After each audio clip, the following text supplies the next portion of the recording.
నిత్య సత్యాన్వేష్ తాత్విక యుగ చక్రవర్తి శ్రీ జిడ్డు కృష్ణమూర్తి గారి పరిచయం. రెండవ భాగం 13/8/24. దీన్ని ఇంజనీర్ జె రఘుపతిరావు గారు రాశారు.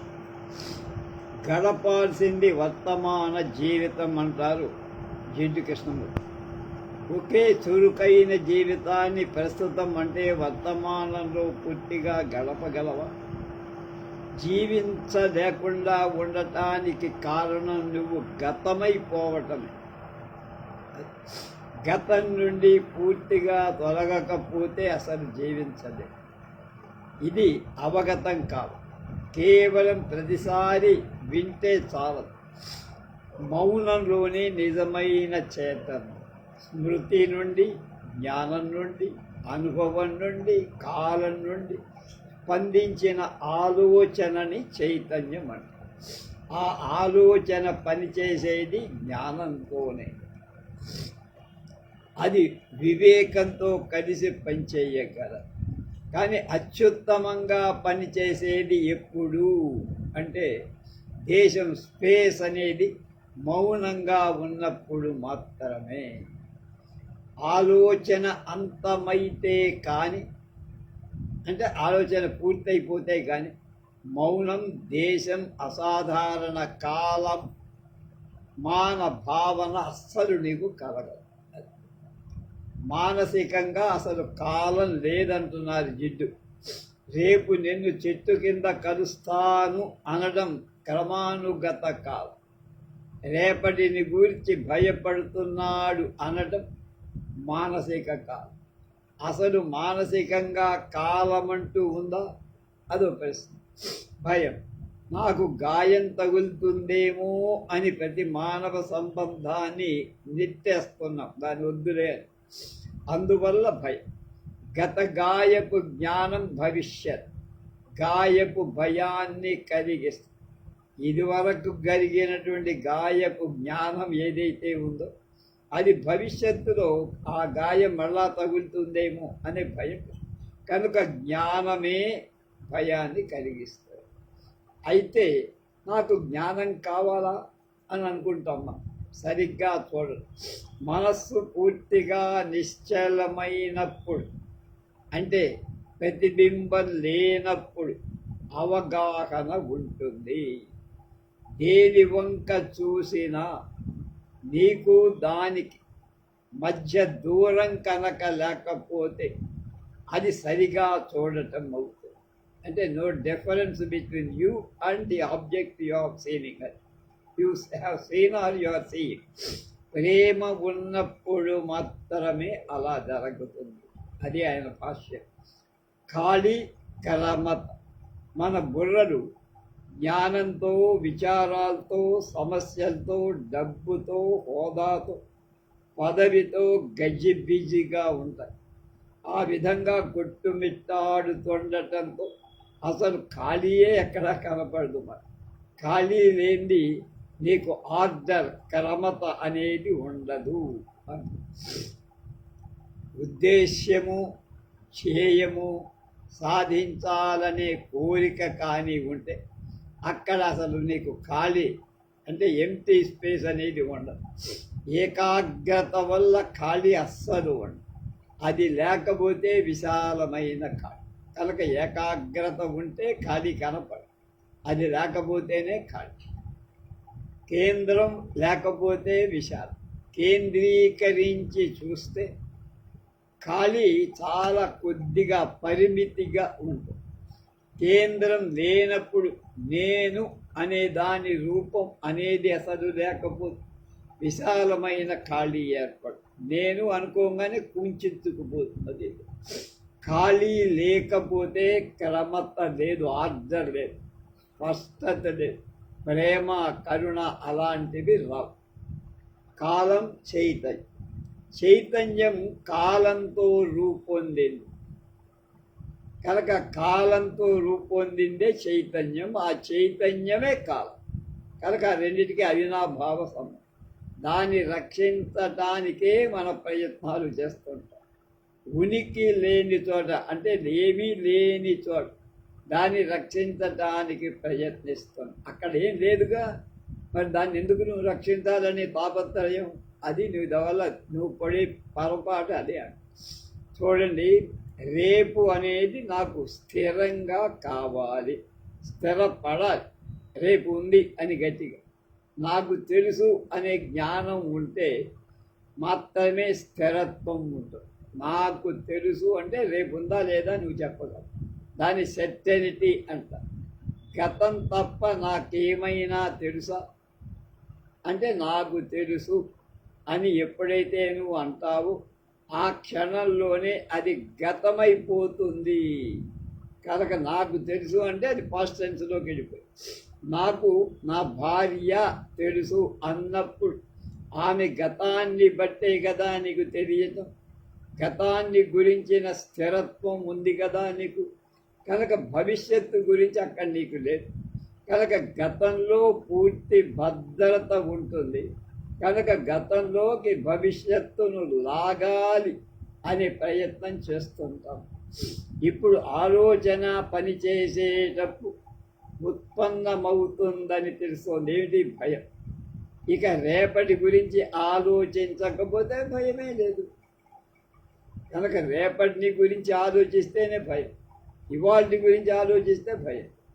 ప్రయత్నం లేని చోట, సంకల్ప చర్య కూడా లేనటువంటి చోట జీవించటం ఉందే అది ధ్యానంలో ఒక భాగం అని కొత్త అర్థం చెప్పారు. ప్రయత్నం లేని చోట, సంకల్ప చర్య లేని చోట మనం జీవించటం పేరే ధ్యానం. వ్యక్తి, సంఘం, సంఘర్షణ. జీవుడే వ్యక్తి, వ్యక్తమైన వాడు అంటే ఎవల్యూట్ అయ్యాడు వాడు, అందువల్ల వ్యక్తి.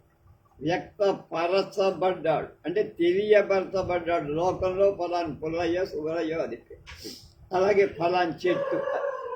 వ్యక్తి వ్యక్తం కావడం అంటే రూపొందటం, మేనిఫెస్టేషన్ అంటాం కదా. తెలియబడటం, ఫలానా వ్యక్తి అని చెప్పడం. ఒక తీరు తెన్ను ఏర్పడు, ఒక పద్ధతి ఏర్పడు. దేశం చక్కగా పెరగడం, మనసు సమగ్రంగా వికసించడం, హృదయం వైశాల్యం అవటం. అప్పుడు మనిషి తనం అనేటువంటిది పూర్తిగా చేకూరుతుంది. తనలో తన సంబంధం, ఇతరులతో సంబంధం, పరిసరాలతో సంబంధం, విషయాలతో సంబంధం అన్నీ ఏర్పడతాయి. జీవుడు ఇన్నిటితో పెరిగాడు, తయారవు. అలాంటి జీవుడే వ్యక్తి అంటేనే సంబంధం. వ్యక్తే సమాజం. వ్యక్తులు కలిస్తే సంఘం, సొసైటీ, అదే సమాజం. వ్యక్తులు లేకుండా సంఘం ఉంటుందా? దానికి ఎగ్జిస్టెన్స్ ఉండదు. వ్యక్తిని బట్టే సంఘం ఉంటుంది. వ్యష్టే సమిష్టి. వ్యష్టి అంటే ఒక్కడే, సమిష్టి వాడు కూడా అందరితో కలిస్తే వాడు. కానీ సమిష్టే వ్యక్తి అంటానికి వీలు. కనుక జీవుడికి వ్యక్తిత్వం ఉంది, అస్తిత్వం అంటే ఎగ్జిస్టెన్స్ ఉంది. కనుక సంఘానికి వ్యక్తిత్వం ఉండదు, సొంతమైన అస్తిత్వం కూడా దానికి లేదు. పరాధీనం, ఇంకొకళ్ళ మీద ఆధారపడి ఉన్న అస్తిత్వం ఉంది, ఎగ్జిస్టెన్స్ ఉంది. అంటే అది వ్యక్తుల మీదే ఆధారపడి ఉంటుంది. సంఘం అనేది వ్యక్తుల మీద ఆధారపడి ఉంటుంది. దానికి ఒక రూపం అంటూ లేదు. వ్యక్తికి రూపం ఉంది, అలా ఏకీకృతంగా లేదు, హోమోజీనియస్గా ఉండదు. సమూహం రూపం స్థిరమైందిగా. జనం చేస్తే ఒక రకంగా, జనం చేరకపోతే ఇంకో. వ్యక్తితో వ్యవహరించినట్టు సమాజంతో వ్యవహరించడానికి వీలే. అక్కడ ఉమ్మడి అభిప్రాయం కావాలి. కదా, అది ఒక యూనిట్ లాగా లేదు. ఇక్కడ వ్యక్తి ఒక యూనిట్, అక్కడ సమాజం యూనిట్ కాదు. చక్రాలు, ఇంజను, సీట్లు, తలుపులు, అద్దాలు మొదలైనవన్నీ కలిస్తేనే ఒక బస్సు, మోటార్ సైకిల్ ఏదో. బస్సుతో వ్యవహరించవచ్చు కానీ సమాజం అలా తయారైందా? సమాజంలో వ్యవహరించటం అంటే మనుషులతో వ్యవహరించటం. వ్యక్తి వాస్తవం, కొన్ని వాస్తవాల కలయిక సమాజం. వ్యక్తి అనేటువంటి వాడు నిజం. అలాంటి నిజాల కలయిక ఏదైతే ఉందో అది సమాజం అంతే. కానీ అది ఒకే వాస్తవ లక్షణం కలిగింది మాత్రం కాదు. మానసికంగా కలుపుకున్న భౌతిక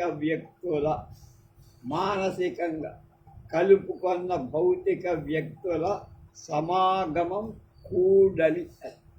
ఇది వ్యక్తికి సమిష్టికి ఉన్న సంబంధం.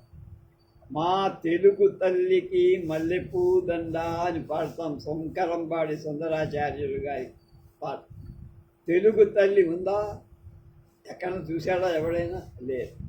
అది ఊహ.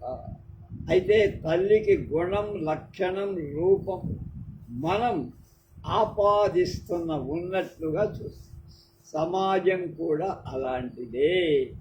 వాస్తవాన్ని గుర్తించకుండా ఊహం ఏదో అల్లుకుంటూ పోతుంది. అది రాను రాను వాస్తవమనే భ్రమ కలిగిస్తుంది. అయితే సమాజాన్ని బట్టి వ్యక్తి తయారవుతాడు అనేది ఒకటి ఉంది లోకంలో. సమాజం వల్ల వ్యక్తి తయారవుతాడు అంటే సమాజం మోల్డ్ చేస్తుంది వ్యక్తిని, తయారు కావలసిన వాడు సమాజంలో ఇతరులను అనుకరిస్తాడు, వాడు ఇమిటేట్ చేస్తాడు. సమాజ సంబంధం యొక్క ప్రభావం వాడి మీద పడుతుంది. సంఘ నియమాలు, నీతులు, సహజ సంబంధం వ్యక్తికి మాత్రం వర్తిస్తాయి. అయితే వ్యక్తుల ప్రవర్తన ప్రభావమే సహజ లక్షణం. వ్యక్తుల యొక్క సహజమైన అంటే ఇన్నేట్ అంటాము, ఆ ప్రభావమే సహజం. సామూహిక లక్షణం వ్యక్తి నుండి సమాజం, సమాజం నుండి వ్యక్తి తయారవుతారు అంటే ఇదే అర్థం. దాన్ని బట్టే వ్యక్తి ముఖ్యమా, సమాజం ముఖ్యమా అనే ఒక ప్రశ్న బయలుదేరు. వ్యక్తి మారితే వ్యవస్థ మారుతుంది, వ్యక్తి మారితే సమాజం మారుతుందా అని ఒక ప్రశ్న వేశారు. వ్యక్తి మారందే సమాజం మారుతుందా అని తిరిగి మనం ప్రశ్నించాలి. వ్యక్తులతో కూడింది సమాజం అన్నాం కదా, కనుక వ్యక్తులు మారితేనే సమాజం కూడా మారుతుంది. నియంత లాంటి ఒక వ్యక్తి సమాజాన్ని నిర్దేశించవచ్చు. సమాజంలో ఎలాంటి లక్షణాలు, పద్ధతులు ఉండాలని ఆదేశించవచ్చు. ఈ విధంగా వ్యక్తులు ఉండాలని బలవంతం కూడా చేయొచ్చు, హిట్లర్లాగా, నెపోలియన్లా. అప్పుడు సమాజాన్ని బట్టి వ్యక్తులు తయారవుతారు అని చెప్పాలి. అయితే అందులో ఏమిటి, వీడిష్టం ఏం లేదు, వ్యక్తి యొక్క ఇష్టం లేదు, పైనుంచి వాడు చెప్పిన ఆజ్ఞ పరిపాలించటమే. అదే డిక్టేటర్షిప్ అంట. ఒత్తిడితో వచ్చి పైవాడు నెత్తి మీద కొడితే ఆ పని చేస్తాం. ఎప్పటికైనా అది విసిగిపోతుంది, వేగిపోతుంది. అందుకే సోషలిస్టు దేశాల్లో బలవంతం కొంతవరకే పనిచేసేది, కమ్యూనిజం కానీ సోషలిజం. సాధన అనేది హింసతో ఉంటుంది, ఫలితం అహింస అవుతుందని ఆశిస్తాం.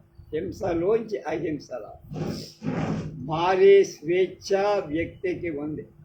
సమాజానికి దూరంగా ఉండే స్వేచ్ఛ కూడా మనిషికి. సమాజాన్ని మార్చటానికి వ్యక్తికి శక్తి కూడా ఉంది. సమాజం వ్యక్తిని లోపరచుకుంటుంది కానీ ఆ సమాజం వీడికి స్వేచ్ఛని ఇవ్వదు, వీడి స్వేచ్ఛకి అడ్డంకిగా ఉన్న స్థితి అది ఇంకా పెంచుతుంది, స్థిరీకరించుతుంది. రిజిడ్ అంటామా, ఆ రిజిడ్గా మార్చేస్తుంది, అంటే బంధం కలిగిస్తుంది. వాడిని ఎదగనివ్వదు, వదగనివ్వదు. బలహీనుడు సమాజం మారితే కానీ మారలే. కనుక వాడు ఎప్పుడు మార్పు వస్తుంది? వాళ్ళు సమాజం మారితే ఈ బలహీనత ఉన్నవాడు మారుతాడు. బలవంతుడు ఏం చేస్తాడు? సమాజాన్ని ఎదిరిస్తాడు. తాను మారతాడు, మార్పు తెస్తాడు. బంగ్లాదేశ్లో ఎంత గొప్ప విప్లవం నిన్న వచ్చింది. అదంతా ఏంటి? ఉద్యమకారులైన విద్యార్థుల సంకల్ప బలం. దేశం వదిలిపెట్టి పారిపోవాల్సి వచ్చింది. ఆ దేశాన్ని ఇప్పటిదాకా పాలించిన ప్రధానమంత్రి. కనుక కమ్యూనిస్టు రాజ్యాలు మూక ఉమ్మడి మార్పు కోసం ప్రయత్నం చేస్తారు. మార్పు కూడా తెస్తాయి. స్టాలిన్ అలాగే తెచ్చారు, నెపోలియన్ తెచ్చారు, లెనిన్ తెచ్చారు. అలాగే మూక ఉమ్మడి ప్రయత్నంలో కూడా వ్యక్తులు మారాల్సిందేగా. మూక ఏకంగా అంటే మాస్ అంట ఒకే అంశంగా మారేదేమంటూ లేదు. మారమని చెప్పింది నియంత లాంటి వ్యక్తే, లేక ప్రముఖమైన వ్యక్తులే. మూక ఉమ్మడి మార్పు మరో మూక ఉమ్మడి మార్పుల విచ్ఛిన్నం కోసము లేక వెనకటి దశకు దారి తీయటం మనం గమనిస్తాం. వాళ్ళకి ఫ్రాన్స్లో రెవల్యూషన్ వచ్చి ఆ రెవల్యూషన్ గట్టిగా నిలబడక మళ్ళా ప్రజాస్వామ్యం పోయి డిక్టేటర్షిప్.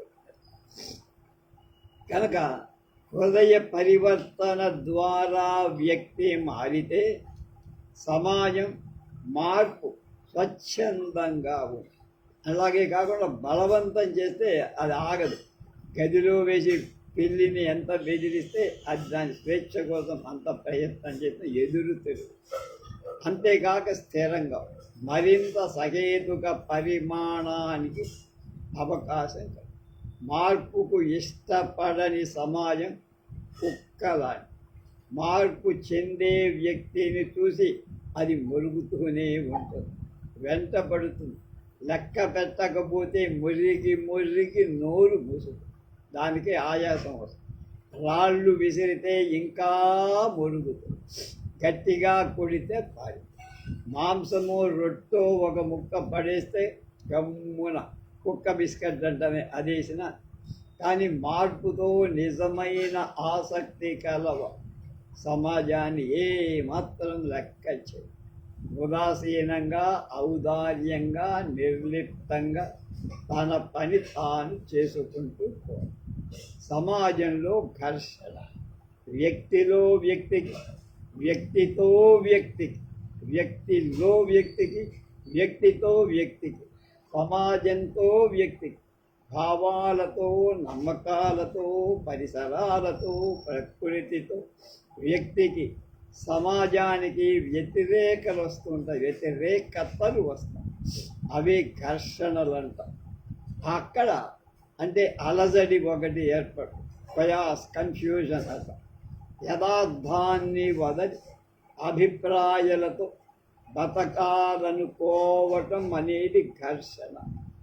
నిజాన్ని వదిలి అభిప్రాయాలతో బతకాలి అనుకోవటమే ఘర్షణ, కొహెషన్. ఏదో ఒకే మనిషికి ఒకే విషయమై అనేక అభిప్రాయాలు, భిన్న అభిప్రాయాలు, అనేక అభిప్రాయాలు మారుతూ ఉంటాయి స్థిరంగా. పరస్పరం వ్యతిరేకంగా కూడా ఉంటాయి. వీటిలో ఉన్న భావాలకి సమాజంలో ఉన్న భావాలు క్లాష్ అంటానే. కనుక వాస్తవం వేరు, వాస్తవాన్ని గురించిన విషయం వేరు. ఆలోచనే అభిప్రాయం. అందుచేత అభిప్రాయాలు యథార్థం కాదు, జీవించటమే యథార్థం అన్నారు జిడ్డు. కనుక అభిప్రాయాలతో ఎప్పుడూ ఘర్షణే ఉంటుంది. ద్వంద్వ వైఖరి ఉన్న రెండు నాలుకలతో మాట్లాడిన ఘర్షణే. మాటకు చేతకు పొంతన లేకపోయినా ఘర్షణే. అవాస్తవ విషయాల మీద కూడా అభిప్రాయాలు ఏర్పడతాయి. అవే నమ్మకాలు. నిజం కాదు, కానీ ఒక నమ్మకం వచ్చేస్తుంది. అదే ఆ గుడికి వెళ్ళటము, లేకపోతే అమ్మవారికి బలి ఇవ్వటము, ఏదో ఒకటి దిష్టి తీయటం. నమ్మకాలతో ఎప్పుడు ఘర్షణ ఉంటుంది. నమ్మి ఎంతకాలం అనుష్ఠానం చేసిన ధ్యేయం లభించలేదనేది ఘర్షణ. లోకం గురించి చేస్తున్నా కానీ ఆసక్తి ఉండి చేయటం లేదు అంటే అదే ఘర్షణ అంటాడు జిడ్డు కృష్ణమూర్తి గారు. సంఘానికి భయపడి కలిసి ఉన్నాం కానీ ప్రేమతో ఉండలేదు అని భార్యాభర్తలు ఏ ఒక్కరు అన్నా అది ఘర్షణేగా. మానసికమైన జ్ఞానం ఘర్షణకు కారణం. మానసికమైన జ్ఞానం ఘర్షణకు కారణం. కనుక జ్ఞానమే ఘర్షణ. అవసరానికి మించి గుర్తించటం ఘర్షణ అన్నారు. ఇంటికి వచ్చిన మనిషి పేరు, పని చాలకపోతే వృత్తి తెలిస్తే అతడి కులం, మతం, ఘనతలు, ఆరోపితాలు విచారించటం అనవసరం కదా. కనుక అనవసర జ్ఞానం అది. కనీసానికి మించిన ఆలోచనే ఘర్షణ. కులాలు, మతాలు, దేవుళ్ళు మొదలైన కల్పిత విషయాలన్నీ ఘర్షణలే. జాతీయత అనే మాట కూడా ఘర్షణే. నేషనాలిటీ. ఈర్ష్య, ద్వేషం, క్రోధం, లోభం, సంపాదన, స్వార్థం, డంభం, ఇలాంటివన్నీ ఘర్షణ. ఘర్షణకు కారణాలు అవన్నీ కూడా ఘర్షణలు. ఘర్షణలు కారణాలు కూడా. వాస్తవాన్ని అంటే నిజాన్ని వదిలి ఆదర్శాన్ని ఊహించుకోవటం కూడా ఒక ఘర్షణ. మనసు నిబ్బరంగా ఉండకపోవటం ఘర్షణ. వేళకు నిద్ర పట్టకపోవటం ఘర్షణ. మనసు అస్పష్టంగా ఉన్న ఘర్షణ. బుర్ర ఖాళీగా లేకపోయినా ఘర్షణ. ఊహ ఘర్షణ, గతం ఘర్షణ. భౌతిక అవసరాలు మానసిక తృప్తికి వాడటం ఘర్షణకు మూలంగా ఉంది. కనుక ప్రతి పోటీలో ఘర్షణ అనేది ఉంటుంది. పోల్చుకోవటంలో వాడికి నాకు పోలిక, నాకు మా అబ్బాయికి పోలిక, అలాంటి పోలికలో కూడా ఘర్షణ. ఘర్షణ వల్ల ఏమైనా లాభమా అంటే నీలో ఉండే శక్తి వేస్ట్, వృధా అవుతుందంటారు జిడ్డు కృష్ణము. అశాంతి కలుగుతుంది. శాంతంగా ఉండే మనసు అశాంతికి లోనం. ఉచ్చ నీచాలు, హెచ్చు తగ్గులు ఏర్పడు. వాడికంటే నేను గొప్ప, నాకంటే వాడు తక్కువ. గందరగోళం వచ్చేస్తుంది మనసు. ఆందోళన వస్తుంది. యుద్ధాలు చదవే. సంఘర్షణ అంటే అది మంచి ఘర్షణ కాదు. బాగా ఘర్షణ కలిగి ఉండదు. అంటే మంచి అనే అర్థం ఎక్కలేదు. సంఘర్షణ అంటే ఎక్కువ ఘర్షణ కలగటం. వ్యక్తిలో, సమాజంలో ఘర్షణ తొలిగే వీలమైనా ఉందా? అందుకు కృష్ణజీ చెప్పిన దేవితో విచారిద్దాం. వ్యక్తి, సంఘం, వ్యక్తిపై సమాజ ప్రభావం. వ్యష్టి సారాంశికంగా సమిష్టే. వ్యష్టి అనేది ఒకటి. సారాంశికంగా దాని యొక్క ఎస్సెన్స్ ఏమిటి? సమిష్టి. సమిష్టిలో వ్యష్టి ఉంది. వ్యక్తి సృష్టించేదే సమాజం. వ్యక్తి, సమాజం పరస్పర అనుబంధాలు వేరువేరు కాదు. వ్యక్తి సమాజ నిర్మాణం చేస్తారు. సమాజం లేక పరిసరం వ్యక్తిని రూపొందిస్తుంది. పరిసరం వ్యక్తిని కంట్రోల్ చేస్తుంది, నిబద్ధిస్తుంది. వ్యక్తి ఎప్పుడైనా విముక్తి చెందగలడు. గత స్థితి నుండి వేరు కూడా కాగలడు. తాను దాసుడైన పరిసరానికి తాను సృష్టికర్త. దాని నుండి తొలగే శక్తి కూడా వాడికి ఉంటుంది. తన మనస్సును, ఉత్సాహం, కుంగదీయని పరిసరాన్ని కూడా సృష్టించుకోగలడు మనిషి. తన నిబద్ధత నుండి విడుదల కావటంలో, వాస్తవాన్ని అర్థం చేసుకోవటంలో వ్యక్తి చాలా ప్రాముఖ్యతను పొందుతారు. నిబద్ధతలో కాఠిన్యంగా ఉండే వ్యక్తి హింసాద్వేషాలను పునాదులతో సమాజాన్ని సృష్టి చేస్తారు. మానవ సంబంధాలే సమాజం. సమాజం అంటే మనుషుల మధ్య ఉండే సంబంధం, ఒకరికొకరికి మధ్య ఉండే బంధం, ఒక కుటుంబానికి మరొక దానికి మధ్య ఉండే సంబంధం, ఒక వర్గానికి మరొక వర్గానికి మధ్య గల సంబంధం, వ్యక్తికి వర్గానికి మధ్య గల సంబంధం.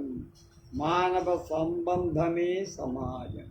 నీకు నాకు మధ్య గల సంబంధమే అది. నేను లోభిని, యుక్తిపరుణ్ణి, గొప్ప శక్తి అధికారం కలవాణ్ణైతే మిమ్మల్ని నెచ్చేస్తా. మీరు కూడా అదే చేయాలని చూస్తారు, ఆగుతారా? ఉండదు. కనుక మనం చుట్టం చేస్తాం. ఇతరుడు వచ్చి మన నిబంధనని ఉల్లంఘిస్తారు. చట్టాన్ని వేరే నిబంధన ఏర్పాటు చేస్తాం. ఎప్పుడూ అది జరుగుతూనే ఉంటుంది లోకంలో. ఒకటి చేయటం, ఒకటి దాన్ని వ్యతిరేకించడం, అధిగమించడం. మానవ సంబంధమైన సమాజంలో ఎప్పుడూ ఘర్షణే ఉంది. సమాజానికి ఘర్షణ ప్రాతిపదిక అంటే మూలం. మానవుడు తమ అభిప్రాయాలు, కోర్కెలు, సంస్థలు, పరిశ్రమలు ఎంత చిక్కుగా తయారై సమాజం కూడా అంత చిక్కులతో అంటే కాంప్లెక్స్గా మారి సమాజానికి కట్టుపడిన మనసు బంధకారి అంటే బంధింపబడింది అవుతోందంటాడు. మనం ఒక నీతి మీద, హింస మీద ఆధారపడ్డ సమాజానికి అలవాటు పడ్డాం. ఆ హింసలోనే బతుకుతాను, ఒక నీతి మీదే బతుకుతాం. మనకు తెలుసో తెలియక చిన్నప్పటి నుండి హింసతో, అనుకరణతో మనం తయారయ్యాం. మనం హింసతోనే జీవితం చేస్తున్నాం. అలాగే అనుకరణ, అవతల వాణ్ణి అనుసరించడం, ఇమిటేట్ చేయటంలో బతుకుతాం. స్థిరమైన అభిప్రాయాలతో తయారు చేయబడ్డ సమాజంలో ఉన్నాం కనుక ఆ సమాజ లక్షణాలని మన మీద ఉన్నాయి. దాని నుండి బయటపడటం మనకి తెలియదు. దానిలో ఇంపిడిపోతాం, ఆ తత్వంలో ఉండి అది సాధ్యం కాదని మనమే అనుకుంటాం. ఏమిట్రా మరి ఇట్లా ఉంది, ఉక్కిరి బిక్కిరిగా కానీ బయటికి రా. మనిషికి హింస తప్పదని అనిపిస్తుంది కనుక ముసుగులో మెత్తగా అలా హింస చెయ్యదు. కనుక ఆ సమస్యను లోతుగా ఆలోచించమంటారు. ఎందుకంటే హింస, భయం గూర్చి అవగాహన లేకుండా ప్రేమ అనేది రాదు, ఉండదు. ఎక్కడ పుడుతుంది? ఒక సమాజ పద్ధతిలో స్థిరపడ్డ మనస్సు, ఒక సిద్ధాంతానికి కట్టుబడిన మనస్సు, నీతే లేని ఒక రకమైన సామాజిక నైతికతకు లోబడ్డ మనస్సు, మత నమ్మకానికి నిబద్ధమైన మనస్సు, దైవ భావాన్ని అంగీకరించటానికి, నిరాకరించటానికి అలవాటు పడ్డ మనస్సు పోరాటం కానీ లేకుండా తనకు తాను విముక్తి చెందగలదా? హింస మరింత హింసను తెచ్చి పెడుతుంది. న్యాయంగా వ్యతిరేకత ఇతరత్ర మెలికలు తెచ్చి పెడుతుంది. అవినీతి సంఘం లక్షణం. ఎలాంటి విశదీకరణ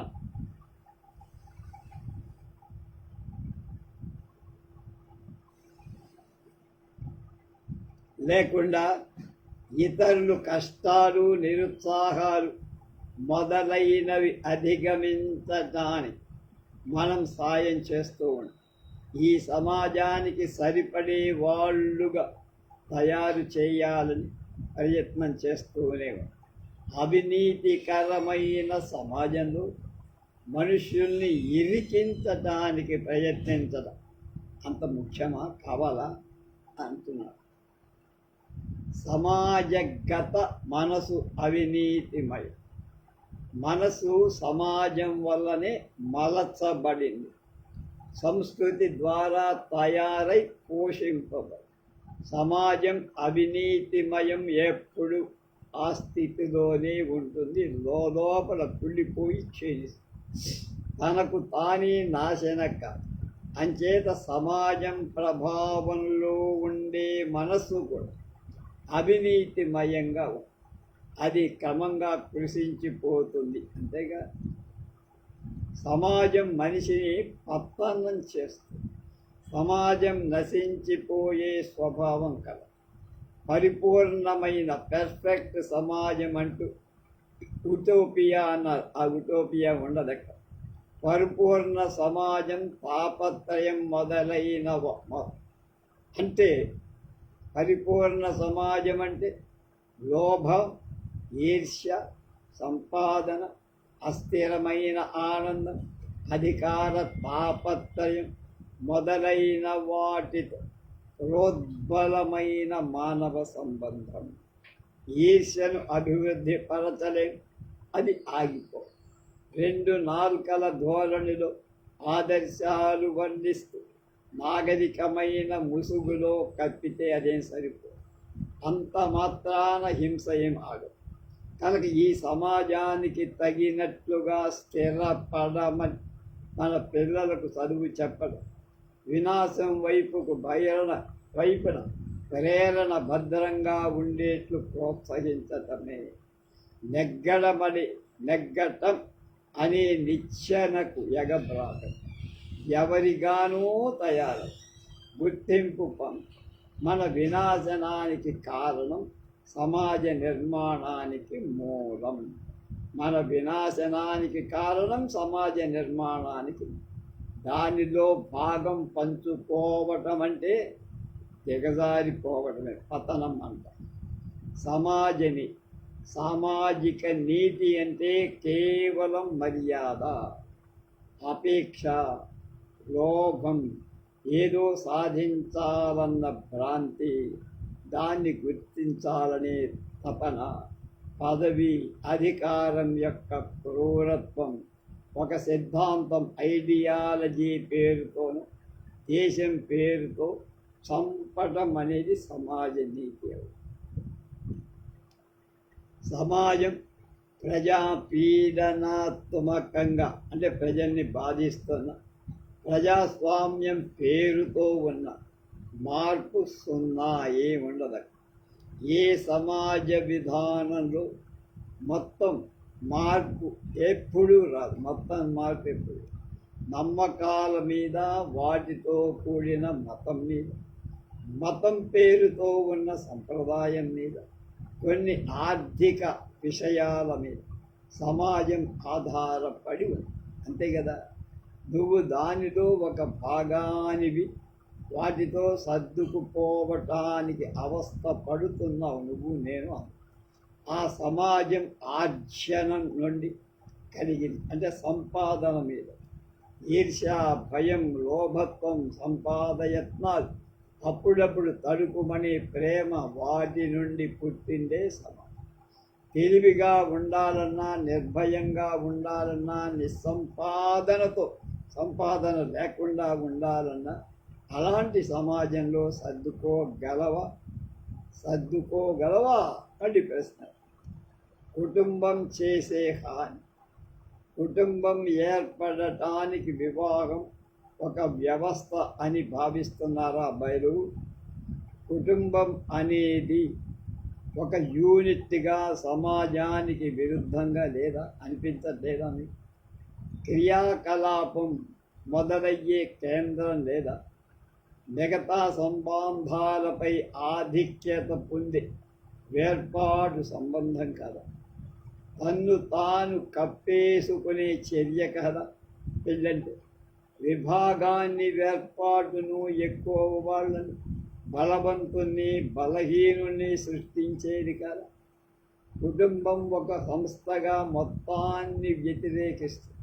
ప్రతి కుటుంబం ఇతర కుటుంబాన్ని వ్యతిరేకిస్తుంది, ఇతర వాటిని కాదంట. అస్థితో కూడిన సంబంధం యుద్ధానికి కారణం అవ్వట్లేదా? ఇక్కడ కుటుంబం కాదయ్యా సమస్య, భద్రత నిమిత్తమైన కాంక్ష సమస్య. భద్రత నిమిత్తమైన కాంక్ష అది వేర్పాటు కారణము. ఏర్పాటు భావనయే కుటుంబంగా, సంపాదనగా, రాష్ట్రంగా, మతంగా అలా మారిపోతుంది. అంతర్గత భద్రత పట్ల ఉన్న కోరిక భద్రతకై బహిర్గతమైన రూపాల కోసం వెతుక్కుంటూ అవి ఎప్పుడూ ఏర్పాటే చేస్తుంది.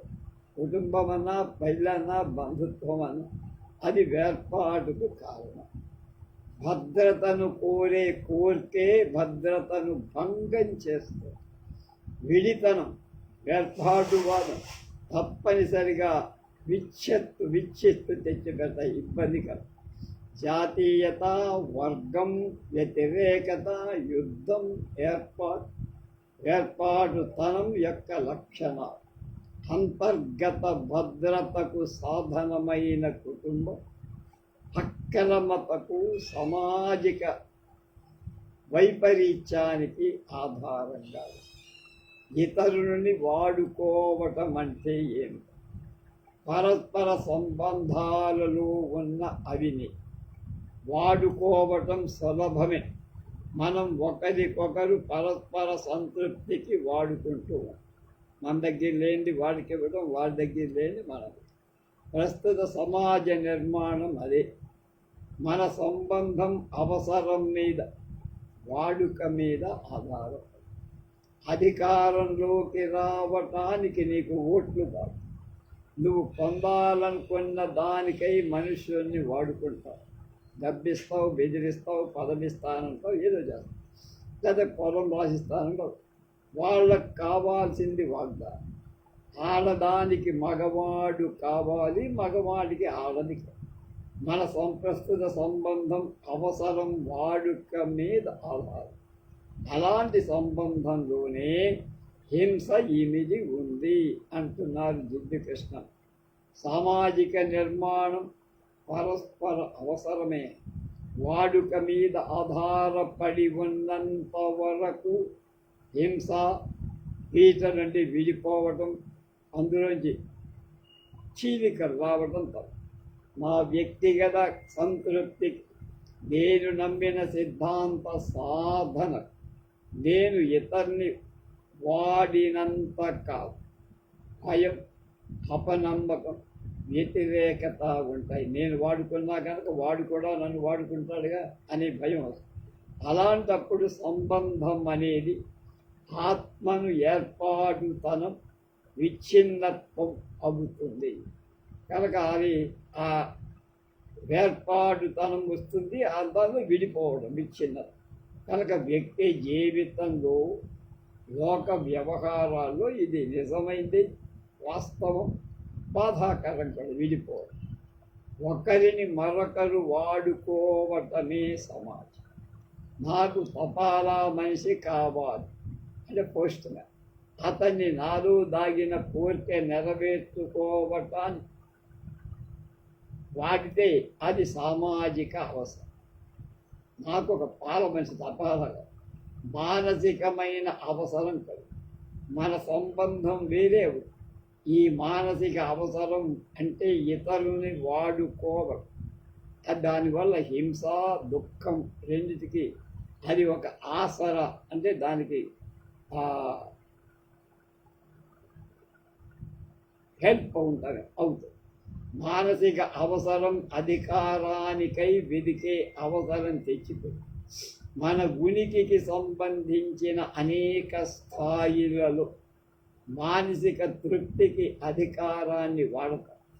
తనకు కానీ, తన పార్టీకి కానీ తాపత్రయపడేవాడు, ఒక ఆదర్శం సాధించాలని కోరేవాడు సమాజంలో విచ్ఛిత్తికి కారకుడని తెలుస్తూనే అవసరం ఇతరులని వాడటం తప్పనిసరిగా అధికారానికి, ఆధిపత్యానికి దారితీస్తుంది.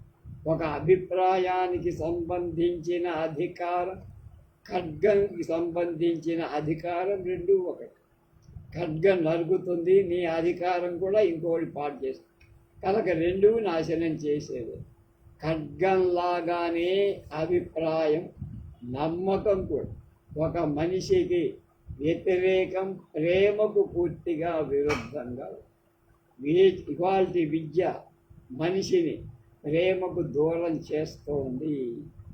నీవు నన్ను ప్రేమిస్తున్నావు కనుక నేను నిన్ను ప్రేమిస్తున్నా అనేది క్విడ్ ప్రోకో అంటున్నా వ్యాపారం.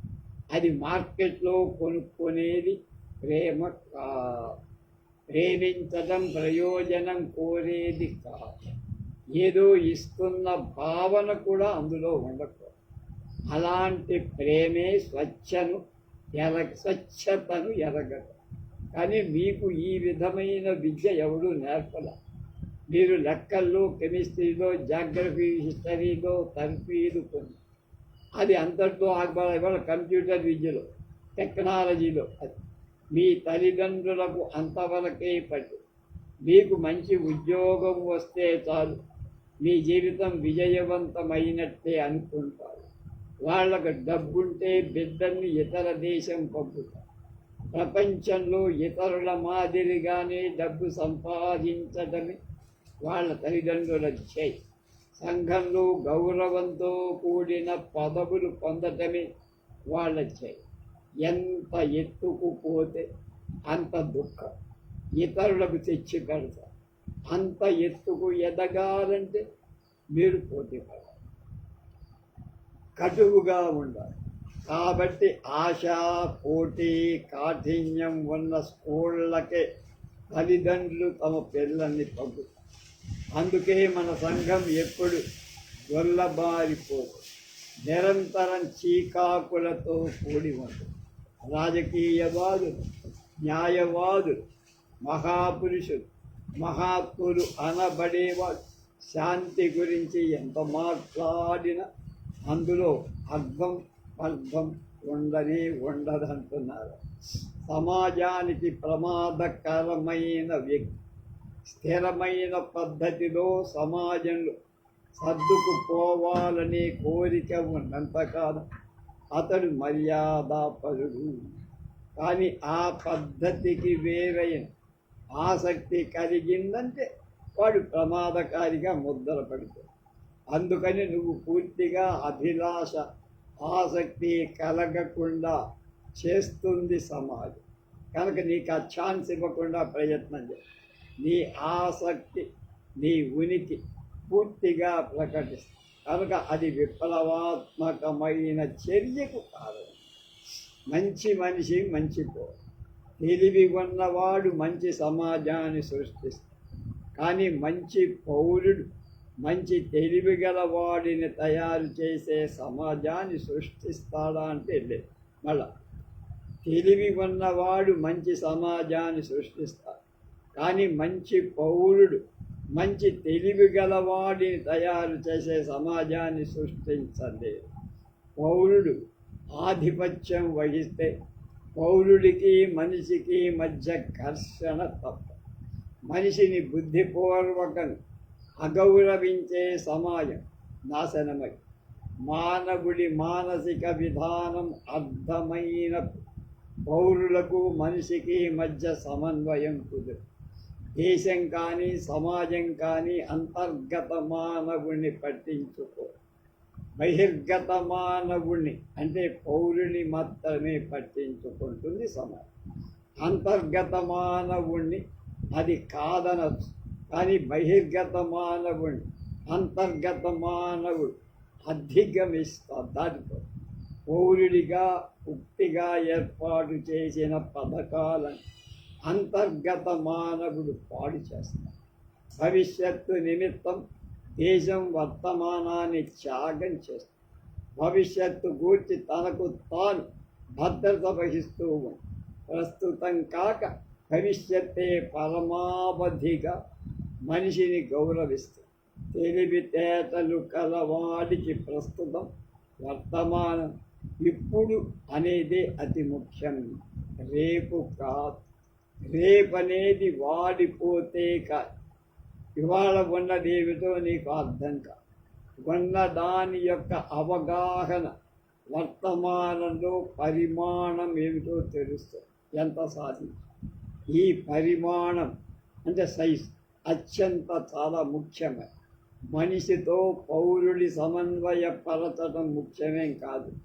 ఈ పరిమాణం సంభవించిన మనిషికి పౌరుడికి మధ్య ఉండే ఘర్షణ ఏదైతే ఉందో అది తొలగి. సాధన చెడుగైతే ఫలితం మంచిది కాదు. ఘర్షణలో, గందరగోళంలో, దుఃఖంలో కూడిన సమాజ నిర్మాణానికి తోడ్పడి ఇప్పుడు పూర్తిగా గాడిపై సముద్రాన్ని తయారు చేయాలని అనుకుంటుంది. ఈ స్థితిలో సమాజాన్ని తెచ్చినవాడు మనమే కాగా మనలో ఎవరైనా తప్పులు లేరుగని సమాజాన్ని తయారు చేయగలరు. హింస ద్వారా శాంతి లభిస్తుందని నమ్మడం భవిష్యత్ ఆదర్శానికి వర్తమానాన్ని త్యాగం చేయటమే. చెడ్డ సాధన ద్వారా మంచి ఫలితాన్ని సాధించడం అనేది ప్రస్తుత వినాశానికి కాదు. స్వేచ్ఛ అసలు ఎవరికి ఉందయ్యా? నేను ఈర్ష్యాపరుని, లోభిని అయినంత కాలం మానసికంగా సమాజం మీదే ఆధారపడి ఉంది. ఆ విధంగా సమాజం మీద ఆధారపడినంత కాలం నాకు స్వేచ్ఛ లేదుగా. లోభి కావటం ఆగిపోతే నేను స్వేచ్ఛ పొందను. అలా ఆ సమాజాన్ని మీద ఆధారపడితే నేను లోభినైనట్టు. ఆ లోభిత్వాన్ని వదిలేస్తే స్వేచ్ఛ పొంది. మానవ సంబంధాల ఘర్షణ. మరణంలో మాత్రమే నువ్వు ఒంటరివి. జీవించడంలో ఎప్పుడు సంబంధం ఉంది. తండ్రితోనూ, తమ్ముడితోనూ, భిక్షగారితో, మాటగారితో, వ్యాపారితో, బిల్ కలెక్టర్తో, అందరు. కనుక అది లేకపోతే ఘర్షణ. సరిగ్గా అర్థం చేసుకుంటే ఘర్షణ అన్ని నువ్వు మానసికంగా అనుకుంటున్నావు ఘర్షణ, అది ఘర్షణ. అప్పుడు ఒంటరిగా జీవించడం అనేది ఉండదు. స్వేచ్ఛ ఎలా వస్తుంది? స్వేచ్ఛగా ఉండే సంబంధం నాకెలా ఉంటుంది? భయం లేనప్పుడు ఉండే సంబంధంలోనే స్వేచ్ఛ. కనుక మానసికంగా ఆధారపడటమే భయాన్ని పోషిస్తావు.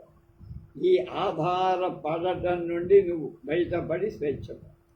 నవీన సమాజ సృష్టి తప్పకుండా కొత్త సమాజాన్ని సృష్టించాల్సిందే. అంటే నువ్వు వ్యక్తిగా ఆర్జన, ఈర్ష, లోభత్వం నుండి విడుదల అయితేనే కొత్త సమాజం. జాతీయత, దేశభక్తి సంకుచితపరిచే మత ఆలోచన నుండి నువ్వు స్వేచ్ఛ పడ్డావు. అప్పుడు మాత్రమే కొత్త సమాజాన్ని, పూర్తిగా కొత్త సమాజాన్ని సృష్టించగలవు. అలా కాకుండా ఆలోచన రహితంగా ప్రస్తుత సమాజంలో సర్దుకుపోదామని ఆరాట పడుతూ ఉంటే కేవలం పాత పద్ధతులు అనుసరిస్తున్నట్లే. అంటే ఈర్ష్య, అధికారం, అభిమానం, నమ్మకాలతో కూరుకుపోయినట్లే. అవన్నీ అవినీతికి అవినీతి చుట్టూ అవే ఉంటాయి. మనిషి మారితే కొత్త సమాజం. ఇప్పుడు ఐరోపాలో, ఇండియాలో, ఇతర చోట్ల ఉన్న అవినీతికరమైన సమాజంలో సంఘ నిర్మాణంలో మౌలికమైన మార్పులు రావాలి. నిర్మాణం ఎంత బందోబస్తుగా ఉంది. మనిషి తనలో తాను అవినీతిగా ఉంటే, తన చర్యల్లో అవినీతిగా ఉంటే అతడు దాన్ని అతిక్రమిస్తాడు. అందుకని అతడు తప్పనిసరిగా మారాల్సిన అవసరం కనపడుతుంది. సుఖం మనిషికి లభిస్తేనే కొత్త సమాజం. సుఖంగా ఉండే మానవుడే కొత్త సమాజాన్ని తేగలడు. అయితే సిద్ధాంతంలో నమ్మకంతో ముడిపడిన వాడు కాదు. సుఖవంతుడు ఏదో సామాజికమైన, వ్యక్తిగతమైన క్రియాకలాపాలు అంటే పనులు తగులుకున్న వాడు కూడా సుఖవంతుడు కాదు. సుఖమనేది దానికది చివరిది కాదు. ఉన్నదాన్ని అర్థం చేసుకోవటంలోనే సుఖం వస్తుంది. మన ప్రతిబింబాల నుండి మనసు విముక్తి చెందినప్పుడు మాత్రమే సౌఖ్యం. ఆలోచిస్తున్న సౌఖ్యం కేవలం ఆత్మతృప్తి. క్రియ ద్వారా, అధికారం ద్వారా వచ్చే సౌఖ్యం ఇంద్రియ ఉద్రేకానికి సంబంధించి. ఆ ఉద్రేకం చల్లారిపోతూ ఉంటుంది కనుక ఇంకా కావాలి, ఇంకా కావాలి అనే పెర పెరుగు. ఘర్షణ, దుఃఖం ఉన్నంత కాలం నీకు సౌఖ్యం ఉండదు. సౌఖ్యం స్మృతికి సంబంధించింది కాదు, జ్ఞాపకానికి సంబంధించింది కాదు. అది సత్యంతో ఉండేటప్పుడు వచ్చే ఒక స్థితి. అది నిత్య నూతనం. సుఖం అనేది నిత్య నూతనం, ఎప్పుడూ కొనసాగుతూ ఉంటుంది. ప్రపంచం అంటే మనమే, మనమంతా కలిస్తే ప్రపంచం. అలా సంబంధం పెట్టుకోవడం, ఇంకా ఇతరత్రా సంబంధాలు లేకపోవడం ఒక గొప్ప బాధ్యతతో కూడిన ఫీలింగ్ అనేది. విభజనాత్మకం కాబట్టి సంపూర్ణమైన క్రియకి అది పురికొల్పుదు. మనుషుల మధ్య సంబంధం అనేది ఏదో క్రియలోనో, ఒక ప్రాజెక్టులోనో, సిద్ధాంతంలోనో కాక సంపూర్తిగా కలిసిపోవటం అవుతుంది. అంటే ఏ స్థాయిలో కూడా, ఏ విధంగా కూడా మనుష్యుల మధ్య విభాగం కాని, ముక్కలు కాని కావటం అనేది ఉండండి. ఏదైతే ఉందో అదే సౌఖ్యం. సంబంధం లేకపోతేనే అవిని. అవగాహనతో కూడిన సంబంధం లేకపోతే ప్రపంచంలో సిద్ధాంతరీత్యా, సాంకేతిక పరంగా క్రమతను సృష్టించాలి, ఆర్డర్ అని చేసే ప్రయత్నం మనిషికి మధ్య అగాధాన్ని సృష్టిస్తుంది. అవినీతిని నిరోధించలేదు. సంబంధం లేకపోవటం వల్లనే అవినీతి మొదలవుతుంది. అదే అవినీతికి కారణం అవుతుందని నేను అనుకుంటున్నానన్నాడు జిడ్డు కృష్ణమూర్తిగా. ఇంతకీ ఎవరు నిజమైన వ్యక్తి అని ఒక ప్రశ్న వేసుకున్నారు. దానికి సమాధానం రేపు తెలుసుకోండి.